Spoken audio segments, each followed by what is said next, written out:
Tinanggap naman na talaga namin yung verified complaint. Again, we can only make the corresponding recommendations to the impeachment court with respect to any such findings. Contrary to procedure, walang karapatan o kapangyarihan ng SecGen magdesisyon tungkol dito. Ministerial ang trabaho ng SecGen. He is simply doing his due diligence work in order to report or give a complete report to the Senate plenary.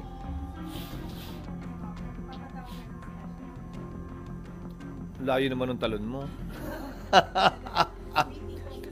I have already said, I have no intentions of requesting the President for a special session. Hindi ito isa sa mga bagay na dahilan para magpatawag ng special session ng Senado. Dagdag po dito, sino bang may gusto na mag-special session kami at mag-trial kami bago mag-eleksyon? Sino ba humihiling nun? Sino? Sino nga? Yung pro, sabi ko na, sino mang pro, anti, di namin papakinggan. Sino mang pro, anti, VP Sara, di namin papakinggan. Susundan namin kung anong tinatalaga ng batas. Pero babalik tanawan ko. Ang impeachment ni dating Ombudsman Mercy Gutierrez, 3 araw sinumite sa Senado bago kami nag-adjourn. And yet, in-schedule ang trial pagkatapos ng recess, mahigit 1 buwan mula sa araw na yon. Impeachment trial ng yumaong Chief Justice Corona, December 13 final, 1 linggo bago nag-recess ang Senado, hindi lamang 3 araw, 1 linggo. Pero hindi nag-trial ang Senado. Nag-trial matapos ang recess ng Pasko at New Year at tinawag yung pagdinig ng January na, makalipas ang humigit kumulang 1 buwan. Bakit ko iibahin ang pagtrato dito sa impeachment complaint na ito? Hindi ito espesyal, hindi ito kakaiba.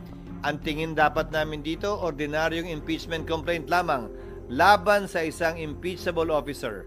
Pare-pareho lamang silang impeachable officer sa pananaw namin. Presidente man, Vice Presidente, Ombudsman, Chief Justice o ibang impeachable officer. Walang dahilan para mag-iba kami ng pagtrato dito. Baka mapagbintangan pa kami o maakusahan na iniiba ito dahil espesyal ito, dahil mas dinidiinan at minamadali namin ito. Ordinaryo lamang ang pagtrato namin dito, pinakamagandang ebidensya at batayan na kami magiging patas para dito. Parang nakumbinsi ka naman, hindi pa diba tumatawa kayo?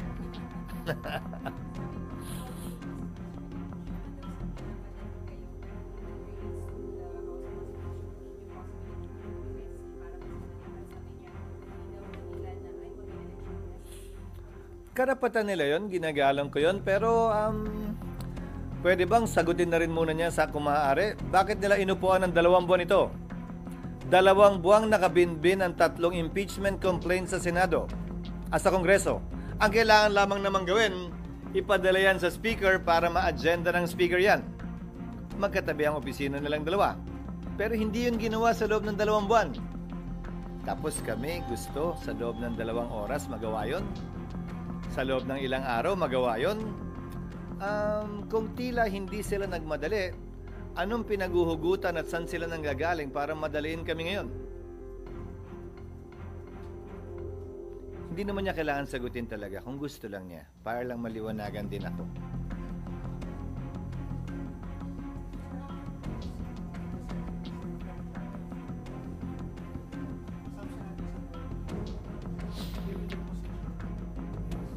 Well, aren't we starting on the right foot by treating it like any other impeachment complaint? That's a good start, I believe. Now, with respect to those who are voicing out their position, I would hasten to remind them once again and admonish them once again to kindly refrain from doing so in order to maintain and keep the impeachment court itself and the process fair, without any prejudgment on the part of any member of the Senate for or against impeachment.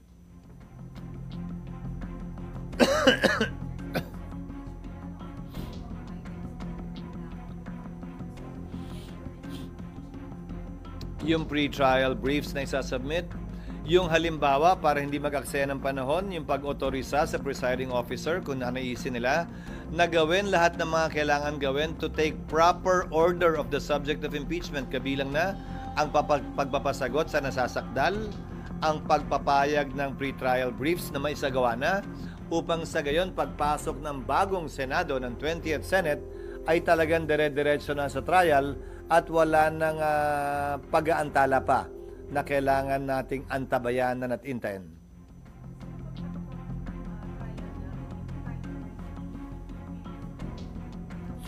With pre-trial briefs and with judicial affidavits, I think in 2 to 3 months, the Senate can do it. If we can hold trial for 4 times a week, 4 days a week, of 5 to 6 hours each, I think that would be sufficient. Basing it on the completed trial of then Chief Justice Corona. Yung pa lamang naman kasi ang natapos natin, di ba, na impeachment trial. Yung iba, hindi naman natuloy o hindi natapos.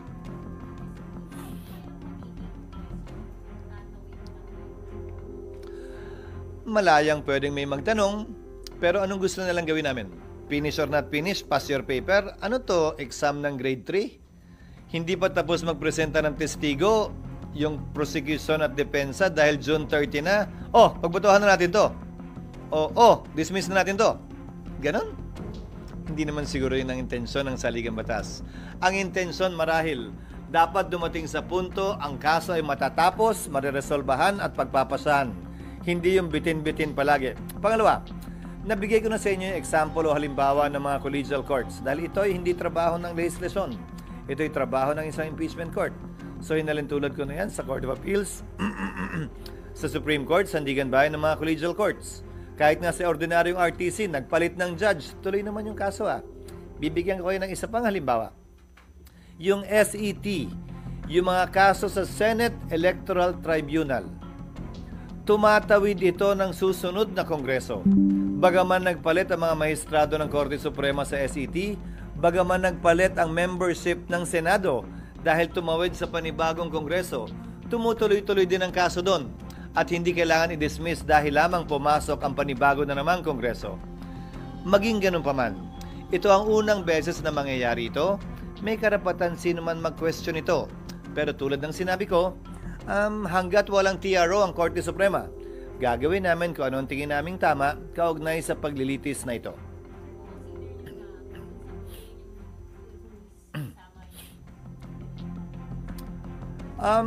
Pwede, pero hindi naman na kailangan i-specify yon. Dahil halimbawa, kapag inotorisa ang presiding officer na nagkataon ay ako na hindi pa matatapos ang termino ko ng June 30, kung i-authorize ako na gumawa ng mga ilang order at bagay before or prior to trial, kaugnay ng judicial affidavits, pre-trial brief, edi effectively tumawid na po yun ng June 30 dahil ang termino ko'y matatapos pa sa 2028. At sangayon din sa rules ng Senado, magpapatuloy na tagapangulo ang sino man nakaupong tagapangulo ng Senado hanggat hindi nahahalal ang kanyang kapalit sa susunod man na Kongreso o sa loob ng parehong Kongreso.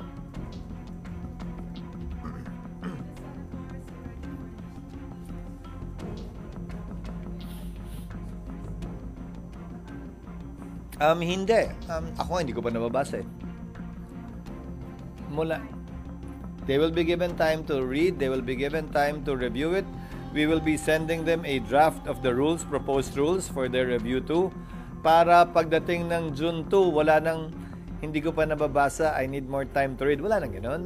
Sapat na panahon na to para mapag-aralan nila lahat ng dapat at kailangan at pwedeng tingnan at pag-aralan.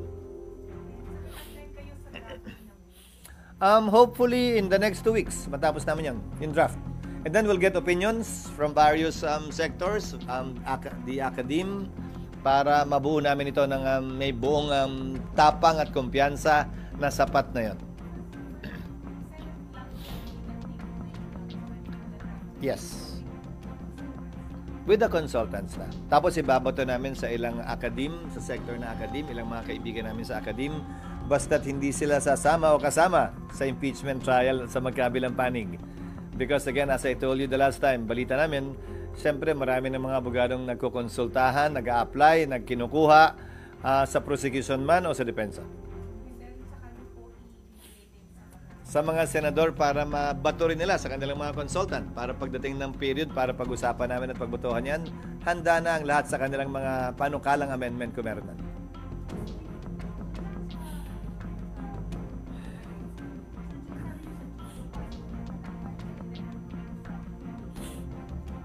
Hindi na i-refer sa committee yan. Alam niyo impeachment? Sa plenary agad yan. Pwede. Unahin muna namin yung rules. Unahin muna namin aprobahan yung rules.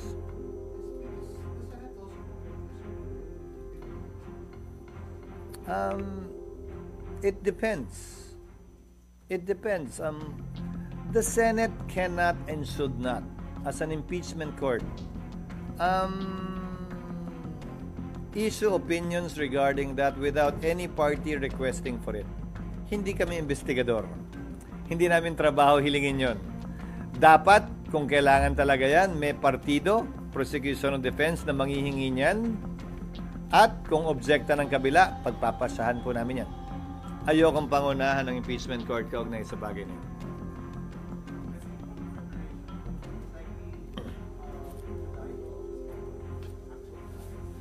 Most likely when the new Congress already enters into its function. That means after SONA. SONA, I think, is on July 21. Tama? Kindly check.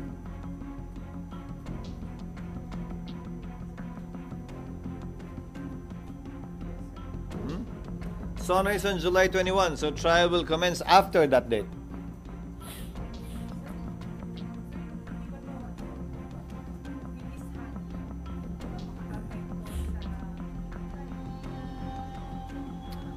Dapat hindi. Bakit? Dahil, ulitin ko, ito ay legal, konstitusyonal at normal na proseso para mapanagot ang ilang matataas na opisyal natin na tinatawag nating impeachable officers.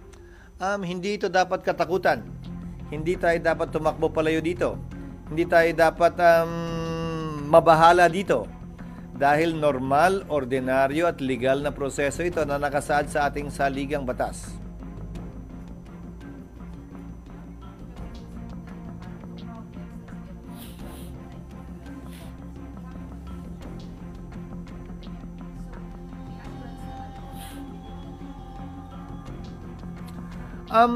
That is an option for the 19th Congress to take because whatever it is that the 19th Congress does, the 20th Congress, dahil aabutan yon, can decide otherwise.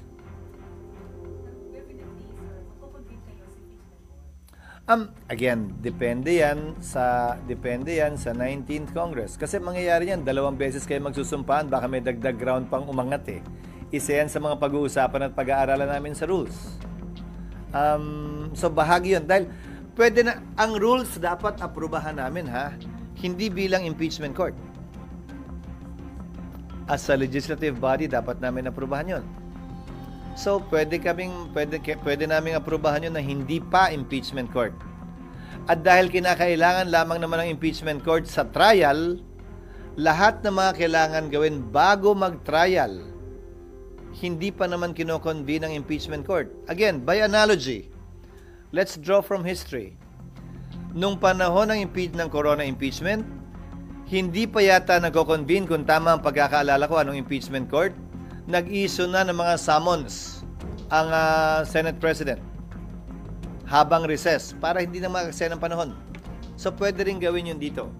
Kung pagpapasahan ng 19th Congress na kailangan mag-convene muna tayo bago magawa yan, desisyon ng 19th Congress yun. Depende nga kung ano yung mailalagay sa rules namin.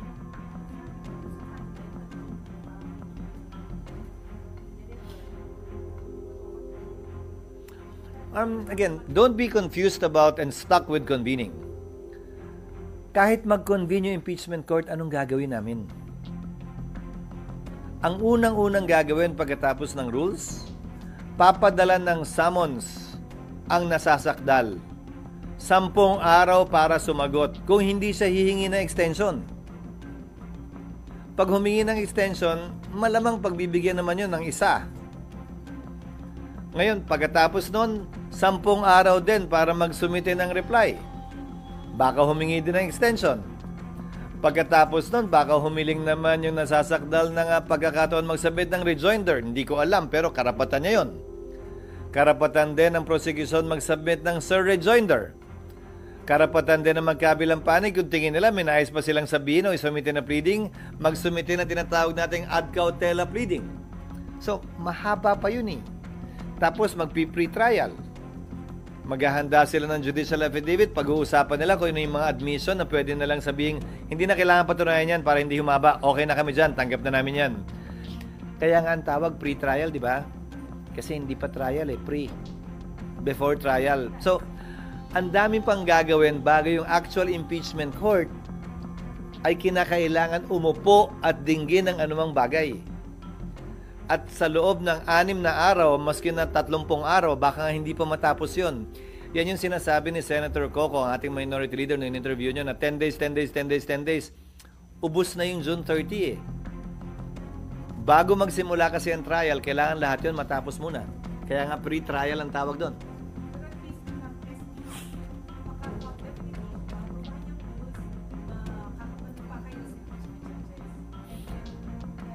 Baka nga hindi pa kailangan dahil kung nakalagay sa rules na pwede nang gawin lahat yan, kung nakalagay sa rules na pwedeng gawin yan ng presiding officer nang hindi kinoconvene ng impeachment court, posibilidad yon. Ayoko lang pangunahan. Ngayon pag sinabi din naman ng mayoriya na convene tayo, authorize ka namin, pwede rin yun. Nasa sa kanila. Ayokong pangunahan. Kasi nga itong proposed rules na to, isusumite pa lang namin sa kanila.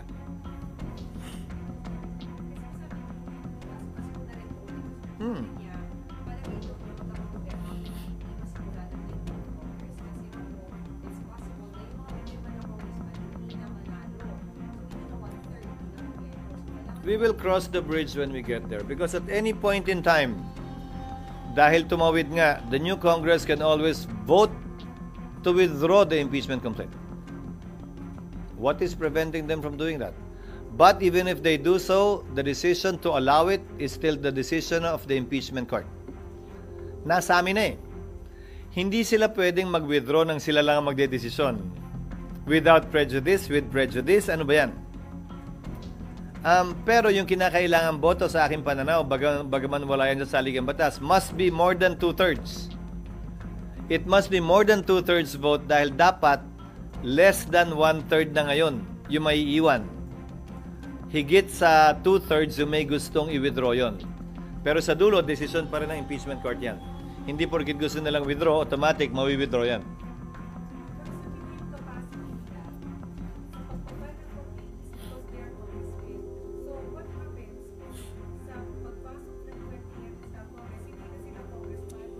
Again, that is a subject matter for the impeachment court to decide. Kung less than 1/3 na lamang yung nanalo, matapos na eleksyong ito natatawid sa 20th Congress, if the proper motion will be made by either side, pagpapasa ng impeachment court yan. To my mind, we cannot do that and we should not do that motu proprio or on our own. Someone should ask for it. Again, the court generally should be a passive body. Meaning, pagpapasahan namin kung anong ilalagay sa harapan namin para pagpasahan. Hindi para sa amin ang pangunahan ng magkabilang partido at panig na gawin nyo to, wag nyo gawin to. Bago kami may gawin, dapat may humiling.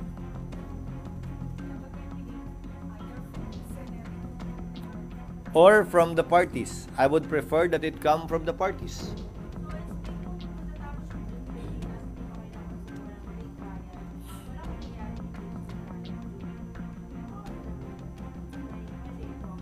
Pag sinabi mo ang trial, ang pre-trial hindi trial. Kaya nga pre-trial hindi ba siya trial?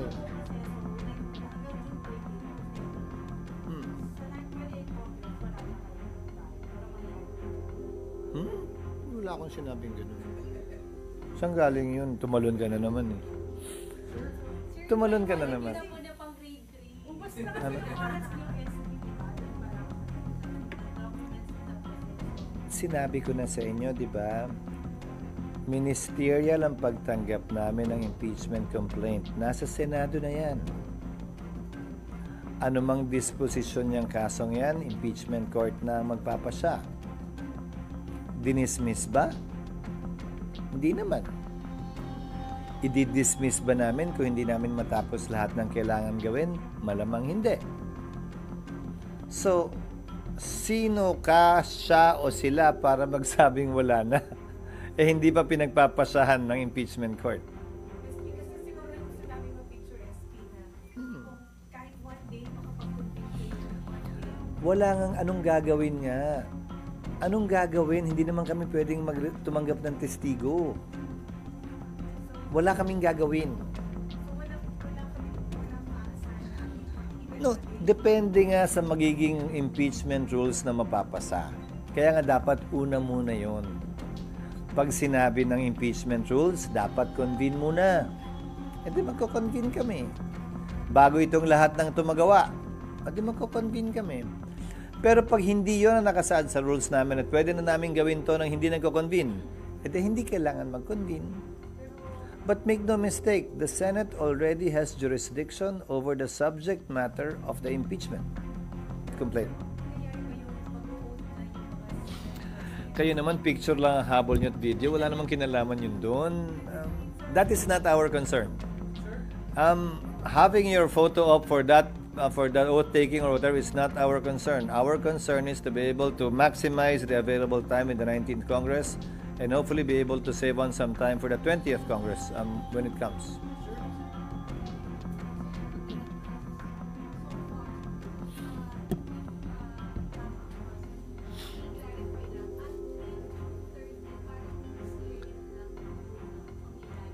Hindi ministerial lang. Nagawa na namin yung ministerial na pagtanggap. Hindi ministerial ang pag-approve namin ng rules. Pagdidebatihan yan. Pagbobotohan yan.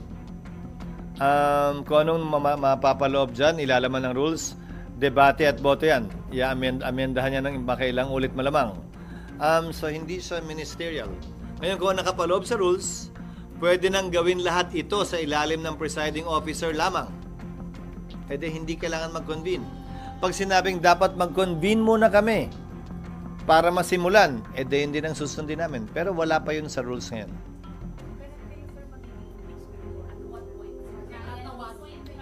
Kapag ka manumpa na at magsimula na ang trial. Kasi kahit manumpa kami, anong gagawin nga namin? Yes. I've said that since our first press con when they filed it. Most likely, the actual trial will begin in the 20th Congress. Hindi pa kami impeachment court. Dahil nga hindi pa sumusumpa. Uso naman 'yan, 'di ba? Walang label.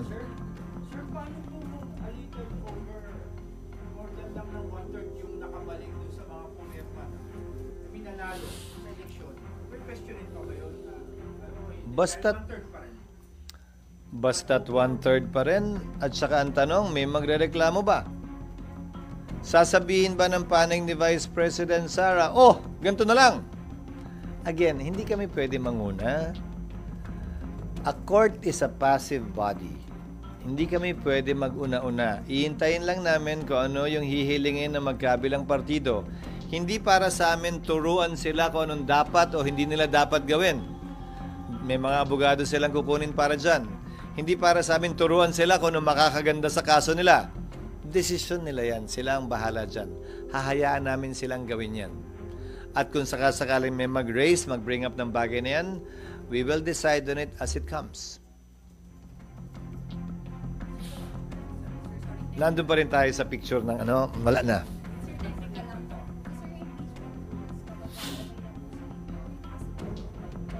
Yes.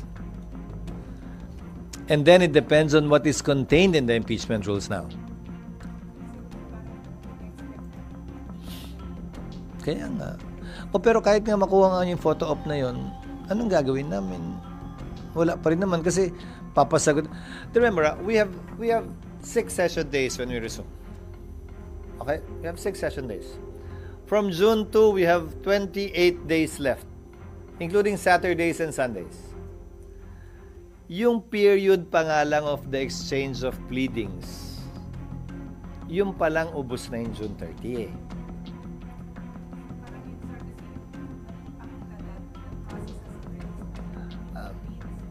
The process has already, As of today, as of February 5, the Vice President was already impeached. She's an impeached Vice President already. That's the beginning of the process. The process has begun. So, ano pang hinahanap niyo sa proseso? Picture lang nga gusto niyo, wala namang kinalaman yun dun eh. Kaya nga, darating yun, it will come. Pero hindi naman yan minamadali dahil lamang gusto niya ng photo op. Hindi naman ganun yun. Again, depende nga sa rules na aprobahan namin.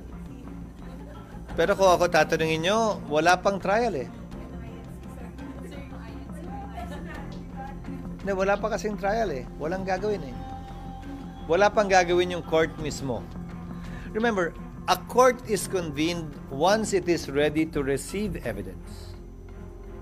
All of these will come in, the reception of evidence, after the pre-trial procedures are completed. Wala pang actual reception of evidence.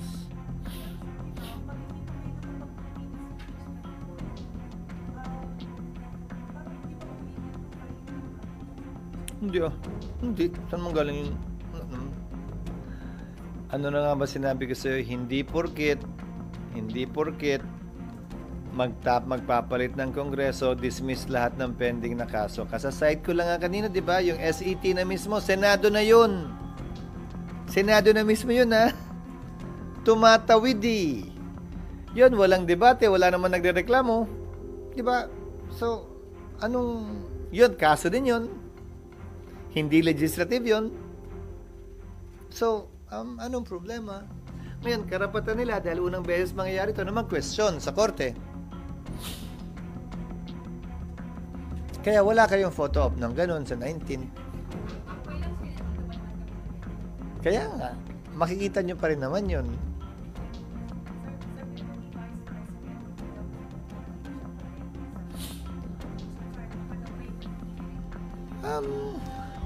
She is free to say what she wants to say. I doubt if that will happen. I myself am not. So, she's free to say what she wants.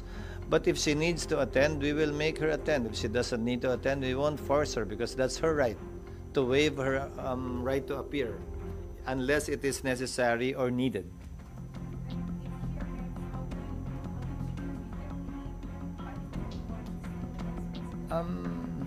It depends. She will attend as what? As what? As a witness, uupo siya sa witness stand. Pwede siyang i-cross-examine. Hindi siya pwedeng tumistigong, ito lang sabihin ko, ayoko na magsalita pagkatapos ito. Hindi pwede yun, eh? Any direct testimony must be subject to cross-examination before it is considered admissible. Pwede siya magsalita kung gusto niya, pero kung hindi siya magpapa-cross-examine, may karapatang i-strike yung testimonyang yon. Will she attend as a spectator? Will she attend as a lawyer, lawyering for herself? It depends in what capacity she will attend. And she will be accorded the treatment depending on the capacity that she will be attending. As a lawyer, then she will sit with all the other lawyers. As a witness, she will sit in the witness stand. As a mere spectator, not part of the legal team, she will sit in the gallery. I'm sorry? Most likely VIP gallery. Why will we not accord respect not only to her but to her office? Of course we will. I'm sorry, on my fiscal review, is the Senate open to implementing an export tax instead of the ban? That was not talked about and considered. If it's a tax, it must emanate from the House. That was not the subject matter of a hearing in the House and also in the Senate. Hence, it would be unfair to impose a tax that was never heard, especially by the House, given that all tax measures must emanate from the House.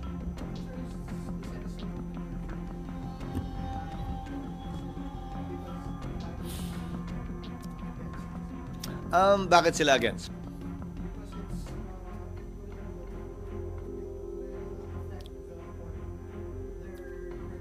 Yung kita nila maapektuhan. Paano naman yung kita ng ordinaryong Pilipino? Paano naman yung ekonomiya? Paano naman yung sariling steel industry natin para magmura naman ang presyo ng bakal dito sa ating bansa na ginagamit sa construction? Hindi naman pwedeng sila na lang. Isipin naman nila ibang tao. And remember, the mining fiscal regime bill seeks to make it easier for them to do mining. Ito lang yung sukling hinihiling namin. Ito yung kapalit na babalik naman sa tao, hindi lang para sa kanila. I hope they will not be that selfish in deciding on these matters. I think they should think of their country because after all, they are Filipinos. Bearing in mind that the Constitution requires Filipinos only to engage in mining although they can have an FTAA. Sir, yung merong announcement ng Malacanang for a new appointment coming from Meron na ba? Parang wala pa. meron na sa Trump Saturday Casino is Hmm. the right track na magagaling ng Yes, pinanawagan ko yan.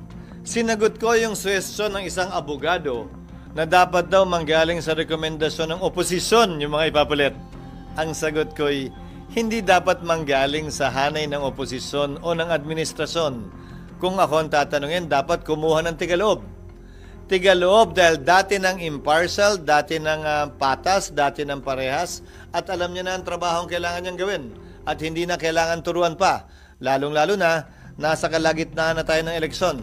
Magsisimula na ang unang araw ng kampanya, bukas na bukas mismo.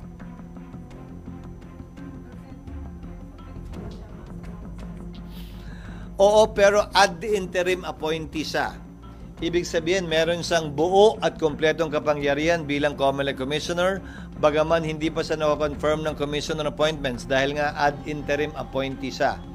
Pag-resume namin, kung siya'y hindi mako-confirm o yung pangalawa hindi mako-confirm, kailangan siyang i-repoint uli ng Pangulo pag-recess namin para mapagpatuloy niya yung kanyang trabaho habang kami naka-recess hanggang bago mag-SONA.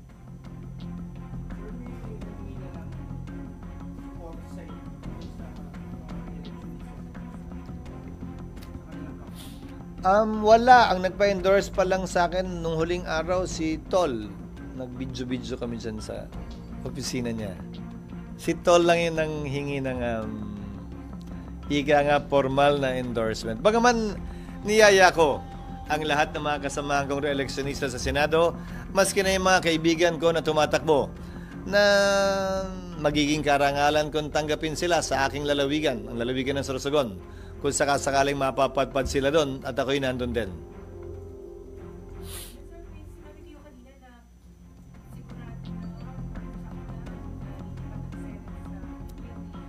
Ang tina-target namin ay late 2026 or late 2027. Hindi aaga ng December 2026 at sana hindi na lumampas ng December 2027.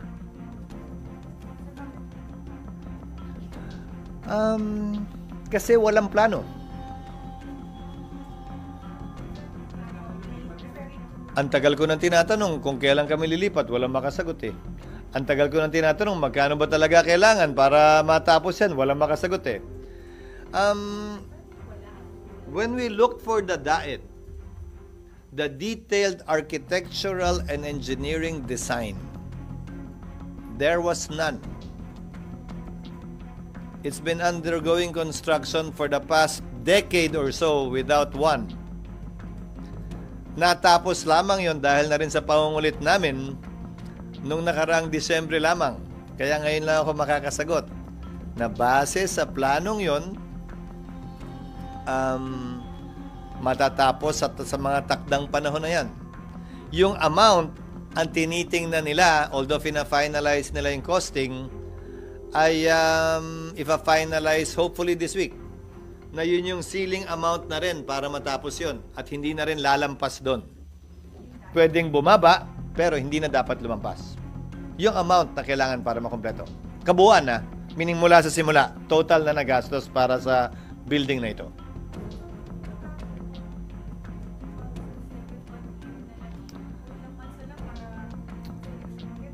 Kung ako ang tatanungin mo, 2028 na kami dapat lumipat para yung mga patapos, yung mga hindi natatakbo, ay hindi na gastusan pa ng pamahalaan sa mga opisina nila na 6 na buwan na lang naman.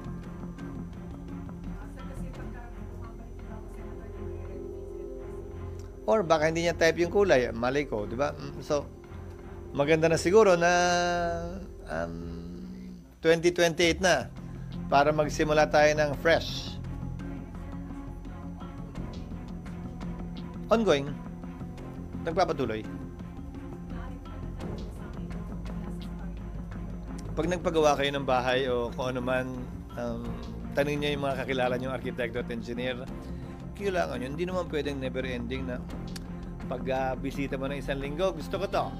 Next week naman, nagbago isip ko ganito na lang. Di ba hindi naman pwedeng gano'n? Hindi pwedeng moving target yan. Dapat naman may hangganan. Lahat. Sa katunayan, nung binid out, wala kinalaman. Hindi porket magba-Valentine's Day ko naman. Hindi, di ba? Hindi pwedeng 224 ito? Oo. Hindi nga po pwedeng forever. Dapat may hangganan. Di ba? Hindi pwedeng, siksik liglig, walang hangganan yung bulsa. Hindi naman pwedeng ganon. So, yun ang isa sa mga unang ginawa namin. Kaya lang, sa sobrang laki ng gusali, hindi rin ganon kadaling gawin. At ang daming mga pagbabagong ginawa na wala naman dun sa aktual na plano, original na plano na kinailangan namin isalang-alang. Kaya December pa lang natapos yung diet. Ayokong i-dead that kasi pwedeng detailed engineering and architectural design, dead yun eh. Diet na lang. Unahin natin yung architecture.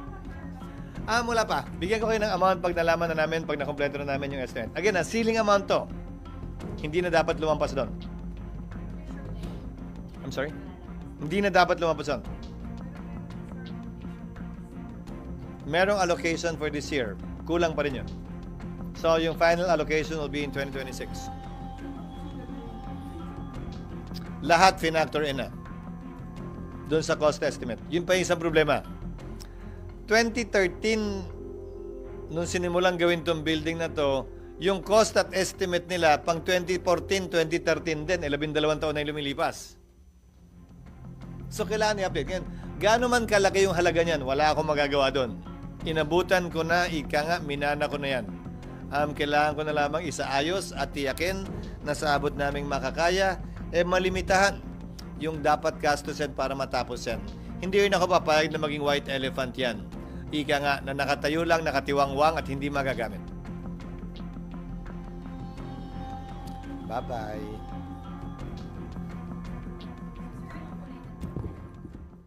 Para sa iba pang karagdagang mga balita at impormasyon, ay huwag po nating kalimutan ang mag-like, share at comment sa video na ito, at huwag po rin nating kalimutang mag-subscribe sa aming channel, to continue supporting our contents. Maraming salamat po sa inyong panonood, at naway tangkilikin po ninyo ang aming YouTube channel.